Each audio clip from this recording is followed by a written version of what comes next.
Mesdames et messieurs, bonjour. Vous aviez été très nombreux à me demander de vous donner la suite de l'enquête sur l'arrestation de l'activiste Alain Christophe Traoré, alias Alino Faso, de nationalité burkinabé. Mais on sait aujourd'hui, par exemple, qu'il est titulaire d'une double nationalité. Il est en réalité en même temps burkinabé et ivoirien. Il a légalement acquis la nationalité ivoirienne par ailleurs.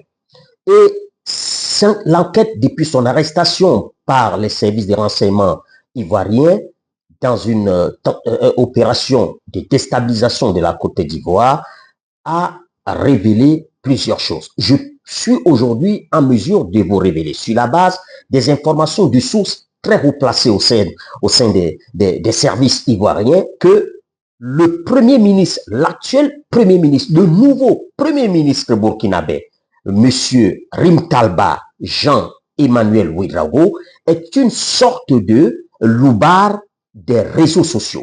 Et ça, c'est l'enquête sur l'arrestation de Alino Faso qui le révèle. Je vous révélerai par ailleurs dans un article que je publierai vraiment très vite dans quelques jours, comment est-ce que toutes ces opérations de déstabilisation de la Côte d'Ivoire sont préparées à partir du Burkina Faso.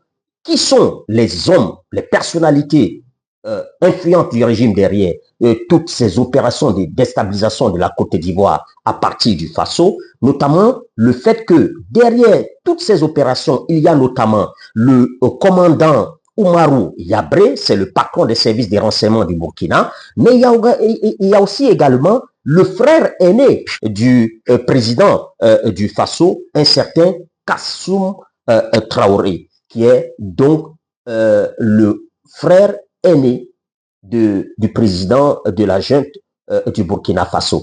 Mais tout cela, en réalité, l'objectif final, c'est de renverser le régime au profit de Guillaume Kibafori Soro, l'ex-chef rebelle ivoirien. Je vous révélerai toute la manigance, tous les complots, parce qu'il faut dire qu'il y a plusieurs complots en même temps. Je vous dirai le nombre de personnes, parce qu'il n'y a pas qu'Alino Faso qui a été arrêté. Des arrestations ont déjà commencé depuis le mois d'octobre 2024 avec une opération qui avait pour but de pister, d'enlever ou alors d'assassiner quelques opposants burkinabés réfugiés en Côte d'Ivoire. À très bientôt, mesdames et messieurs, pour la publication de cet article très explosif. À bientôt, Inch'Allah.